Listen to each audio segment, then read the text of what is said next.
Welcome to another edition of Pants Optional. It's Pop Code HQ's Zoom interview segment where we interview comic book creators and discuss their new projects and get the lowdown, but from the waist up.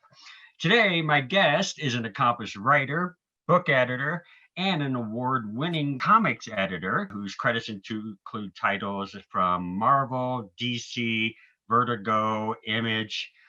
He's also in charge of ops at Ahoy Comics, where he has two titles, Bronze Age Boogie, and the title we're going to be talking about today, Captain Ginger, whose Volume 2 trade paperback hits bookstores on Tuesday, November 10th. So please welcome my guest, writer, editor, legend, Stuart Moore. Stuart, welcome to the show. Well, thank you very much. Wow, the virtual applause is amazing.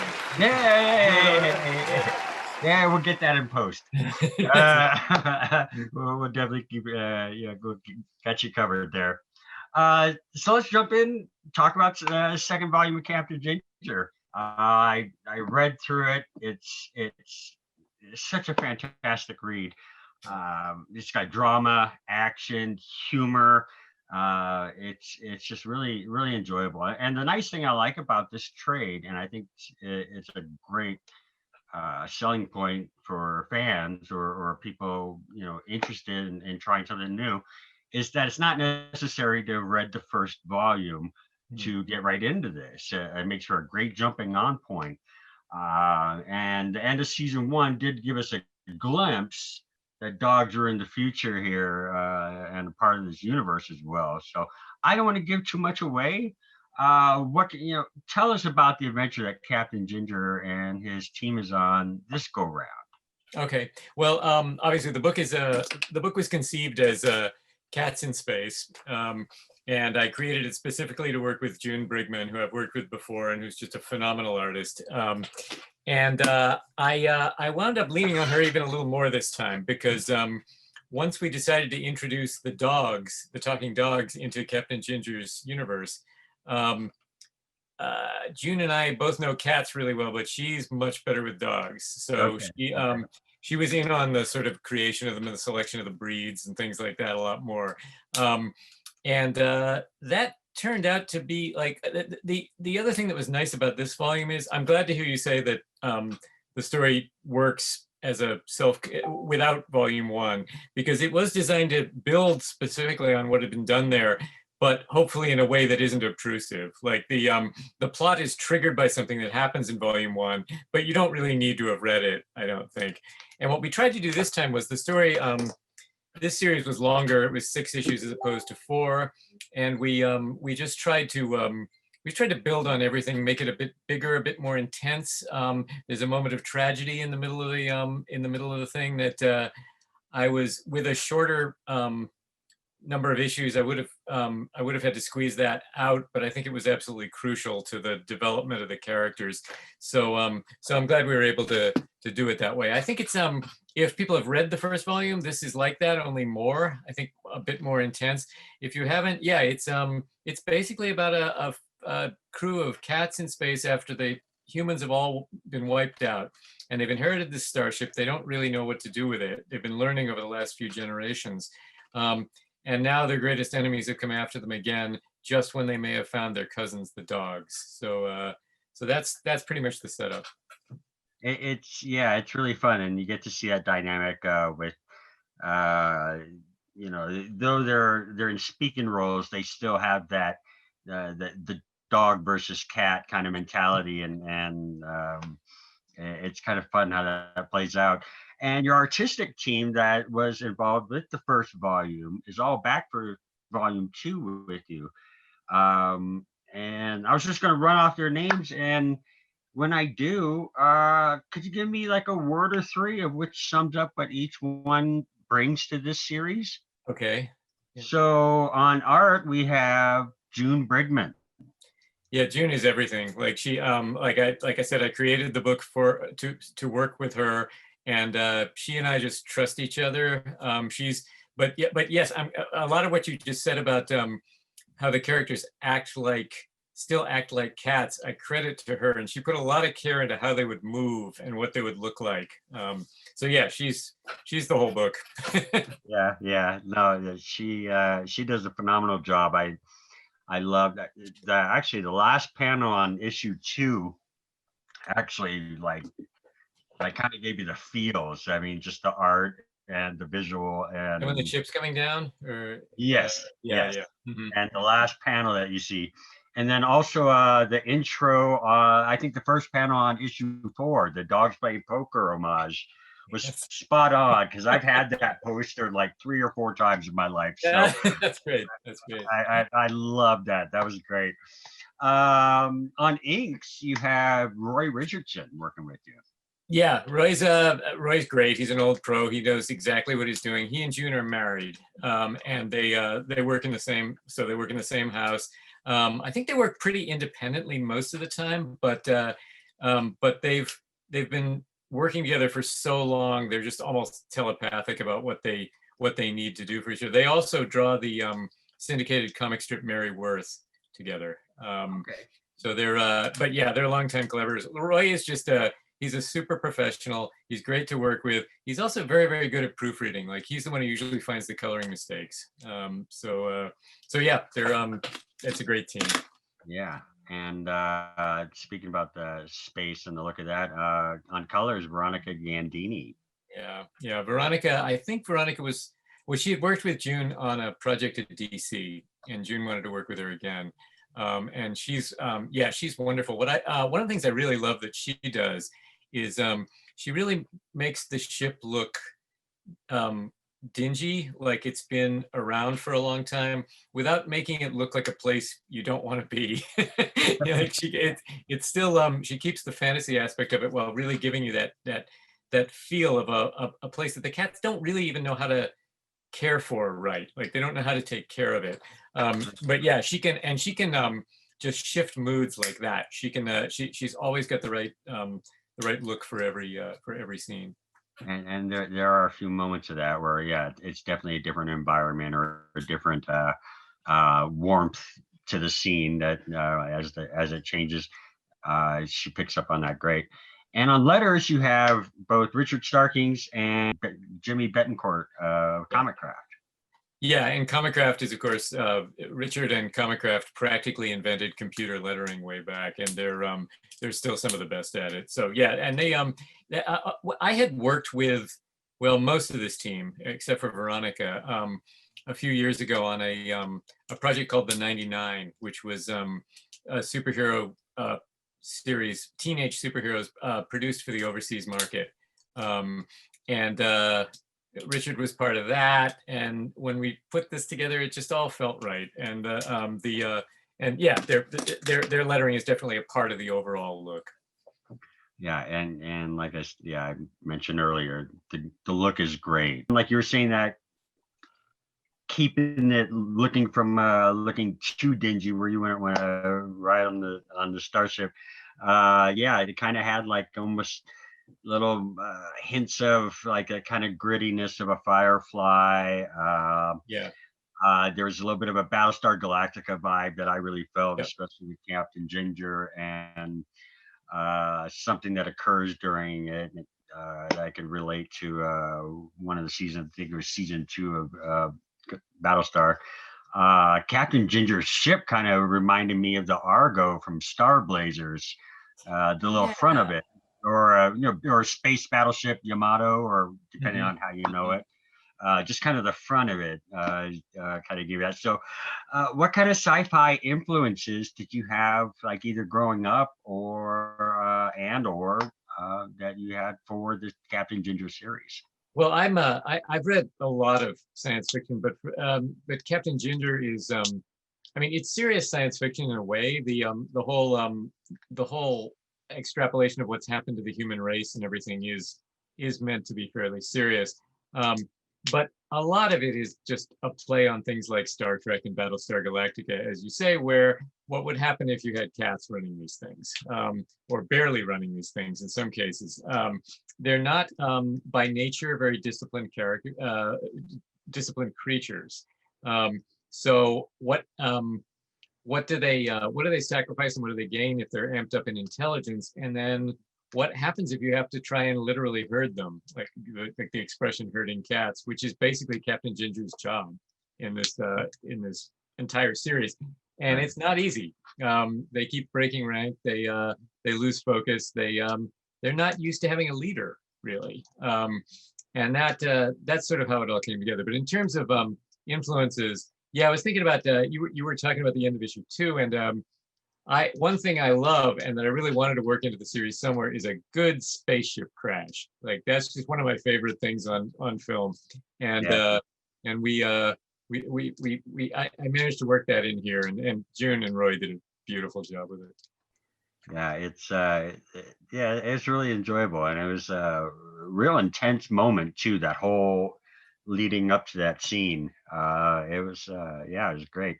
That issue Uh, was one of the hardest to plot. Like there were just so many pieces that I wanted to happen in exactly the right order, and it actually did wind up falling together, which is probably means I had a good mix of characters, but also meant I knew I could trust June to pull it off exactly the way I needed it. something I was curious on, what advantages, and maybe this isn't the right word. I'm been tossing around whether not to even ask the question, but we'll give it a go. What advantages do you feel you have as a writer in featuring anthropomorphic characters to tell your sci-fi epic rather than humans? Do you find it enhances your creativity in depicting your story in any way, or I mean, does that make sense? Yeah, it does make sense, and I've thought about it a bit. I've thought about it a little bit recently, actually. I I I've always liked writing stories with teenagers because they're like I did a series of novels in collaboration with Stan Lee called The Zodiac Legacy, and the thing about teenagers is their emotions are very close to the surface. Like they're very they feel things very, very intensely, and that makes them interesting protagonists. And the cats are sort of like that too, in a way. Like they can be vicious, they can be very, very affectionate and loving, and there aren't all the filters that you get with human adults necessarily. So it kind of amps up the. I mean, there's obvious cat humor throughout this series, and a lot of plays on the way cats behave as opposed to the way humans would in a given situation. But there's also I also find, and I hope this comes through. I hope it's working. But for me, there's an intensity to the drama because the cats the cats are just they're cats are all out there. You know, if they love you, they love you. If they want to kill you, they want to kill you. And sometimes they can go from one to the other very quickly. So that makes them very just sort of intense and interesting characters for me anyway.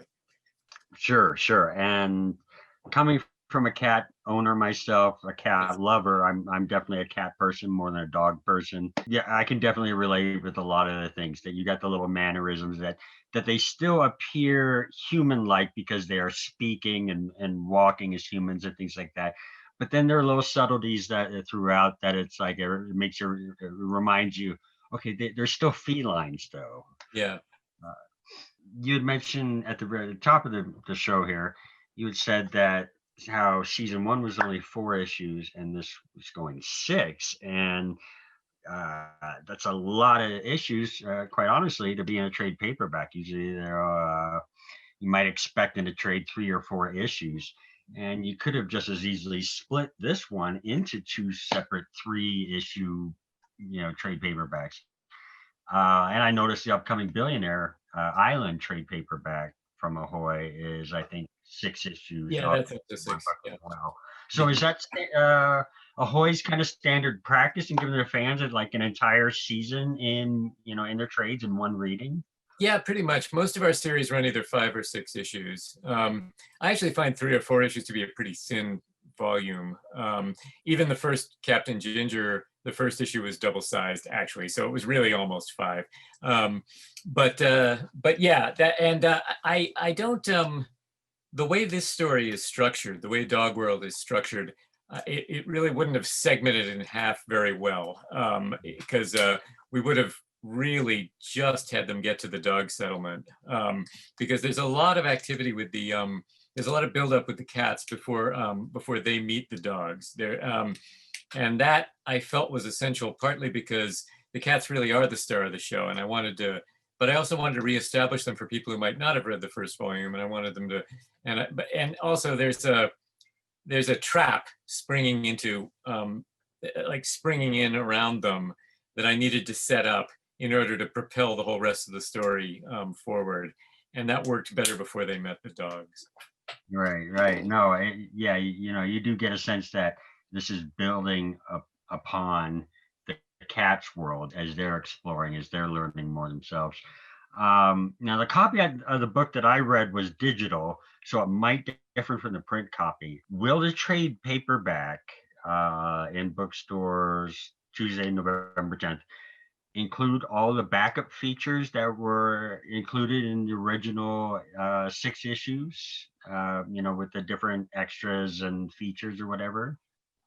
No, the trade paperbacks, the Ahoy trade paperbacks don't usually, there are exceptions, but they don't usually include the unrelated prose stories, text stories that appeared in the back of the books. The exception sometimes is Edgar Allan Poe's Snifter of Terror, which we try, when we do the collections, we try for a balance of different kinds of horror stories, and a few prose stories usually fits into that as well. But no, generally speaking, there aren't, if there's a back feature in the book, in the individual issues that connects directly to the main feature, yes, we'll definitely collect that in the books. But otherwise, we work in instead different kinds of back features. And this time we have a few photo essays involving June Brigman and various dogs, which I think are very charming and funny. Okay, so that will be in there. That was in my digital copy as well. That's in there. You did see that? Yeah. Yes, I did. And the intro with the cats. The cats the story was based upon or something, or interview with them. Yeah. That's I came up with that idea, and I got June and Roy to help. Well, I guess I should say my cats wrote half of it and their cats wrote half of it. But June and Roy helped me put it all together. And then I sent it to Tom Peyer, Ahoy's editor-in-chief, and I said, I can't decide whether I like this or if it's the stupidest thing I've ever written in my life. And he said, no, it's great, run it. So we ran it. But yeah, it's basically the my 2 cats and June and Roy's 8 or so. I'm not sure. Wow. Okay. One who's no longer with us.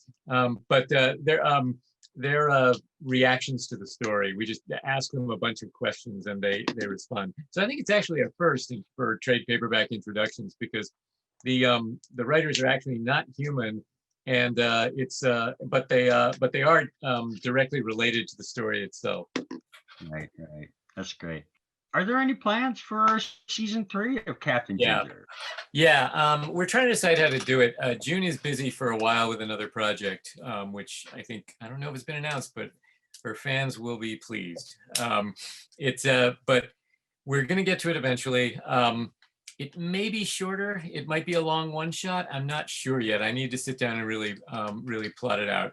But yeah, we do leave our cast a little bit scattered at the end of this one. And I know where I want to go. I'm not sure quite how to get there yet, and I need to sort of sit down and plot that out. But it'll be a little while just because of June's schedule. Okay. And do you have anything else on the horizon? Is there another follow-up to Bronze Age Boogie or Bronze Age Boogie? We were gonna do a second run of that. The trade paperback sales on it have not been what we hoped, honestly. So that's on hold right now. Hopefully we can revisit it at some point. I have a couple of other things going. I'm involved in a Kickstarter called Thrilling Adventure Yarns 2021 that's running right now for another few days, where I wrote a sword and sorcery story, which is a lot of fun. I got to channel Robert E. Howard, which I've never done before. That was really cool. And I just finished. I scripted a comic series called Vi Empire that's out now. The 5th issue. Final issue just came out on Comixology. That's a Comixology book. Okay.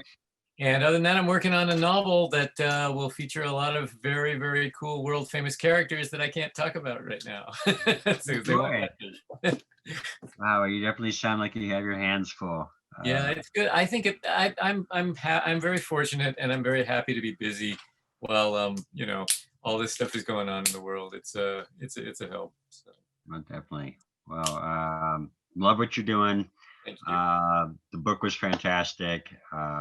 Everyone go out, pick up Captain Ginger, Yes, season 2, volume 2, entitled Dogworld. It's coming to Dogworld. bookstores. I'm sorry? No, I just said Dogworld again. Oh, yeah. Sorry. Take a trip to Dogworld next Tuesday, November 10th, at bookstores as well as like Amazon. It's hitting the bookstore market Yeah. and online bookstore book retailers like Amazon, Barnes and Noble, stuff like that. Yeah. Yeah. Stuart, thank you so much for being with me and Thank you, taking the Ian. time and talking Captain Ginger with us. It's been great. Thank you very much for having me.